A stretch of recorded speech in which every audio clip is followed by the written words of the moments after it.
네, 주님이 주시는 새 희망으로 충만하시기 바라겠습니다. 오늘 말씀은 고린도전서 4장 14절에서 21절 말씀입니다. 내가 너희를 부끄럽게 하려고 이것을 쓰는 것이 아니라 오직 너희를 내 사랑하는 자녀같이 권하려 하는 것이라. 그리스도 안에서 1만 스승이 있으되 아버지는 많지 아니하니 그리스도 예수 안에서 내가 복음으로써 너희를 낳았음이라. 그러므로 내가 너희에게 권하노니 너희는 나를 본받는 자가 되라. 이로 말미암아 내가 주 안에서 내 사랑하고 신실한 아들 디모데를 너희에게 보내었으니 그가 너희로 하여금 그리스도 예수 안에서 나의 행사 곧 내가 각처 각 교회에서 가르치는 것을 생각나게 하리라. 어떤 이들은 내가 너희에게 나아가지 아니할 것 같이 스스로 교만하여 졌으나 주께서 허락하시면 내가 너희에게 속히 나아가서 교만한 자들의 말이 아니라 오직 그 능력을 알아보겠으니 하나님의 나라는 말에 있지 아니하고 오직 능력에 있음이라. 너희가 무엇을 원하느냐? 내가 매를 가지고 너희에게 나아가랴. 사랑과 온유한 마음으로 나아가랴. 아멘. 네, 고린도전서 4장은 바울이 파당 짓는 문제를 결론 짓는 장이라고 말씀드렸습니다. 오늘은 고린도전서 4장의 마지막 부분입니다. 이제 최종 결론을 내려야 되는데 그 최종 결론이 되는 부분이 16절 말씀이라고 할 수 있습니다. 16절 말씀을 다시 읽어보면요. 그러므로 내가 너희에게 권하노니 너희는 나를 본받는 자가 되라. 여기 보면 너희는 나를 본받는 자가 되라 이렇게 지금 말씀하고 있는데 지금 앞에 부분에서 많은 얘기를 했지만 한마디로 나를 본받으면 된다. 지금 이렇게 요약을 하고 있는 것입니다. 그런데 언뜻 생각하면 이건 참 교만한 말이 아닌가 이런 생각이 들기도 합니다. 바울이 훌륭하긴 하지만 완벽한 사람은 아니지 않습니까? 또 죄인이지 않습니까? 그런데 어떻게 자기를 본받으라고 하는가 이런 질문이 들 수가 있습니다. 그런데 이 말은 바울이라는 어떤 한 사람의 추종자가 되라 이런 뜻이 결코 아니라는 것입니다. 이 말은 무슨 말이냐면 바울이라는 사람이 어떻게 주님을 따르고 순종했는지를 생각하고 그 방향, 그 방식대로 주님을 따르라는 것이죠. 바울이라는 사람을 따르라는 말이 아니라는 것입니다. 그래서 바울이 주님을 따르기 위해 어떤 방식 또 어떤 방향으로 갔느냐면요. 끊임없이 자기를 부인하고 또 자기를 죽이는 방향으로 행하지 않았느냐. 너희는 나를 본받으라. 이 말은 뭐냐면 주님을 따르기 위해서 자신을 자꾸만 부인하고 내려놓고 자기가 죽는 방향, 자아가 죽는 방향으로 가라. 지금 이것을 말씀하고 있고요. 파당 짓는 문제의 최종 결론은 이런 방향으로 가면은 아무 문제가 없을 것이다라고 하는 이제 그런 요약이 된다라는 것이죠. 그래서 우리는 오늘 말씀을 통해서 바울의 어떤 부분을 구체적으로 본받아야 되는지 하나하나 살펴봄으로써 이제 은혜를 나누겠습니다. 첫 번째는 사랑을 본받으라라는 것입니다. 14절 말씀에 보면요. 내가 너희를 부끄럽게 하려고 이것을 쓰는 것이 아니라 오직 너희를 내 사랑하는 자녀같이 권하려 하는 것이라. 지금까지 많은 말을 했는데 이것은 사랑하기 때문에 사랑하는 자녀에게 하는 말들이라고 생각을 해달라 이렇게 지금 말하고 있는 거죠. 그래서 나는 지금 아버지와 같은 심정으로 사랑하는 자녀에게 지금 말을 하고 있다. 그래서 부모가 자식에게 꾸중도 하고 책망도 하겠지만 그 꾸중과 책망의 그 바탕은 절대적 사랑이라는 겁니다. 부모가 자식을 생각하면서 잘하라고 생명을 얻으라고 하지 죽이려고 하지는 않지 않습니까? 또 15절 말씀에 보면 그리스도 안에서 1만 스승이 있으되 아버지는 많지 아니하니 그리스도 예수 안에서 내가 복음으로써 너희를 낳았음이라. 자, 바울은 이렇게 말합니다. 너희를 낳았다. 내가 낳았다. 이렇게 표현하고 있습니다. 이것이 바울의 심정이라는 것인데요. 여러분, 엄마가 아기를 낳을 때 어떤 심정으로 아이를 낳습니까? 그 아이를 낳을 때 엄청난 고통이 오고 두려움이 옵니다만 엄마는 그 아이를 낳기 위해서 그 모든 것을 다 받아들입니다. 어떻게 해서든지 아이의 생명을 지킬 수만 있다면 어떤 대가도 지불하겠다라는 것이 엄마의 심정 아닙니까? 지금 바울은 복음으로 내가 너희를 낳았다 할 때 이 낳았다라는 것은 그런 엄마의 심정으로 너희를 사랑했다라고 지금 말하고 있는 것이죠. 자, 이런 사랑을 본받으라는 겁니다. 이 사랑은 이기적 사랑이 아니라 자녀들을 위해서 모든 걸 희생하고 각오하는 그런 엄마의 사랑, 그 사랑을 본받으라라는 것이죠. 이런 사랑을 하게 되면은 바울을 본받는 것이고 결국 이 파당의 문제는 해결된다라는 것이죠. 여러분, 그렇다면 이 바울의 사랑은 바울은 어디서 이런 사랑을 배웠던 것일까요? 바울은 십자가에 달리신 예수님으로부터 이 엄마의 사랑을 배운 것이죠. 십자가에 달리신 예수님은 어떤 분입니까? 원래 하나님이셨습니다. 하늘 영광 충만한 분이셨죠. 그분이 이제 이 땅에 오셨는데 나 같은 죄인을 사랑하셔서 십자가에서 피 흘리시며 대신 죽으셨습니다. 엄청난 고통을 다 받으셨죠. 그 그리스도의 사랑의 마음이 성령을 통해서 바울 마음속에 계속해서 스며듭니다.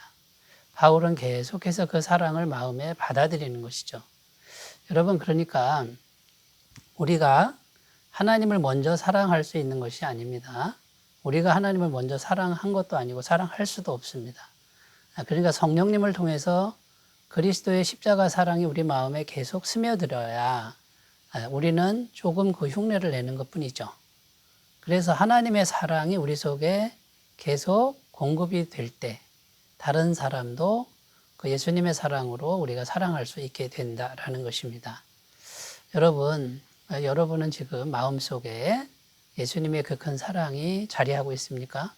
그리고 내가 지금 다른 사람을 예수님의 사랑으로 사랑하고 있습니까? 만약 그것이 잘 안 된다 그러면 십자가의 사랑을 계속 받아들이시는 그런 계기가 되시기 바라겠습니다.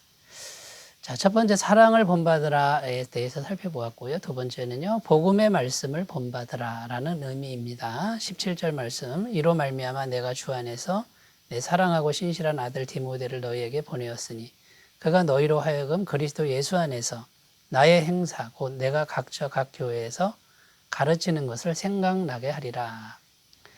자, 바울이 지금 디모데를 보내겠다고 합니다. 자, 디모데는 바울의 믿음의 아들이고 훌륭한 목회자이죠. 자, 디모데가 고린도 교회 가서 할 일이 있는데 한마디로 요약하면 바울이 각 교회에서 가르치는 것을 생각나게 할 것이다. 지금 이렇게 말하고 있는 겁니다. 자, 그렇다면 바울이 각 교회에서 계속 가르치고 있는 게 뭡니까? 그것은 십자가의 복음이라는 것이죠. 십자가 복음의 말씀이 무엇인지 다시 생각나게 할 것이다 라는 겁니다. 그러니까 십자가 복음의 말씀을 다시 생각나게 하겠다라고 하는 이 의미는 지금 고린도 교회의 이 파당의 문제는 십자가 복음을 잃어버린 문제요. 이 십자가 복음의 정신이 흐려진 데서부터 발생한 문제라는 것이죠. 여러분, 십자가 복음의 정신은 역시 하나님께서 사람이 되셔서 이 땅에 오셔서 십자가에서 죽으신 그 예수님의 마음을 의미합니다. 빌립보서 2장 5절에서 8절 말씀, 너희 안에 이 마음을 품으라. 곧 그리스도 예수의 마음이니 그는 근본 하나님의 본체시나 하나님과 동등됨을 취할 것으로 여기지 아니하시고 오히려 자기를 비워 종의 형체를 가지사 사람들과 같이 되셨고 사람의 모양으로 나타나사 자기를 낮추시고 죽기까지 복종하셨으니 곧 십자가에 죽으심이라. 자, 이 십자가 복음의 말씀을 생각나게 할 것이다. 이 말은 이 예수님의 십자가 정신, 십자가 마음이 마음속에 다시 자리를 한다 그러면 이 파당의 문제는 이제 다 해결될 것이다 라는 것입니다. 왜 그렇습니까? 십자가의 복음은 자기 주장이 아니라 자기 죽음의 방향으로 우리를 이끌고 가기 때문이라는 것이죠. 여러분, 자기 주장이나 자기 자랑은 십자가 복음의 정면으로 반대가 된다는 것을 오늘 꼭 유념하셨으면 좋겠습니다. 여러분, 우리는 지금 십자가의 복음으로 잘 무장하고 있는지, 돌아보셨으면 좋겠습니다.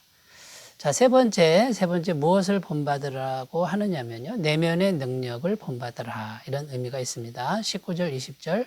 주께서 허락하시면 내가 너희에게 속히 나아가서 교만한 자들의 말이 아니라 오직 그 능력을 알아보겠으니 하나님의 나라는 말에 있지 아니하고 오직 능력에 있음이라. 이렇게 기록합니다. 자, 나를 본받으라의 세 번째 내용은 내면의 능력을 본받으라라는 것인데요. 자, 하나님의 나라는 말에 있지 않고 능력에 있음이라. 이렇게 지금 바울은 말하는데 여기서 우리가 주목해야 할 것이 첫 번째는 하나님의 나라입니다. 자, 하나님의 나라 두 가지 의미가 있는데 첫 번째는 우리가 죽은 후에 또는 이 세상 종말 후에 갈 신천신지죠. 천국이라고 하는 것이죠. 그런데 오늘 말씀은 이제 이런 의미가 아니고 두 번째 의미인데 두 번째는 뭐냐면 오늘 지금 우리 마음에 하나님의 통치가 이루어져서 우리 마음이 순종하는 삶으로 실제로 순종하는 삶으로 이어지는 우리 마음에 하나님의 통치가 이루어지는 것이 이제 하나님의 나라가 되는 것이죠. 그래서 지금 오늘을 사는 우리들에게 마음에서 하나님의 통치가 이루어지고 우리 마음에 하나님께 순종하는 이것이 우리 마음에서 이루어져야 이것이 하나님의 나라라는 겁니다. 누가복음 17장 21절에 또 여기 있다 저기 있다고도 못하리니 하나님의 나라는 너희 안에 있느니라 이렇게 기록하죠. 자, 그러면 하나님의 나라가 우리 안에 이루어진 증거는 무엇입니까? 고린도전서 앞부분에서 계속 살펴보았듯이 겸손이라는 것이고요. 겸손은 자기가 죄인됨을 잊지 않는 겁니다. 또 말씀 때문에 말씀에 순종하기 위해서 고난을 기꺼이 받아들이라는 것이죠. 그러니까 겸손과 고난이 이것이 하나님의 나라가 능력으로 임한 증거라는 겁니다. 그러니까 자기를 부인할 줄 알고 자기 죽음을 당연한 것으로 받아들일 수 있는 그 마음의 능력, 이것이 하나님의 나라의 능력이라는 것이죠. 근데 많은 신앙인들이 이 능력이 약합니다. 없는 사람도 있습니다. 그냥 말로만 하나님의 나라 그러면서 계속 자기 주장을 하고 자기를 드러내는 자, 이런 분들은 내면의 능력이 없는 말에만 있는 사람들이 되는 것이죠. 사랑하는 여러분, 바울의 이 내면의 능력을 본받으라고 그럽니다. 이 내면의 능력은 성령님께서 우리 안에 충만하게 임하실 때 하나님의 능력으로 우리에게 전해주는 것이라는 것을 기억하시고요. 성령님과 교제하시고 성령님의 도우심을 꼭 받으시는 그런 시간이 매일매일 되시기 바라겠습니다. 기도합니다. 하나님 아버지, 바울이 파당 짓는 문제를 결론 지으면서 나를 본받는 자 되라 이렇게 말씀합니다. 바울처럼 주님을 따를 때 자기를 부인하고 자기를 죽이는 그런 방향으로 나아가면서 성령님의 능력을 공급받습니다. 오늘 우리도 이렇게 살아가도록 도와주시옵소서. 예수님의 이름으로 기도드립니다. 아멘. 하나님의 능력에 충만하시기 바라겠습니다. 감사합니다.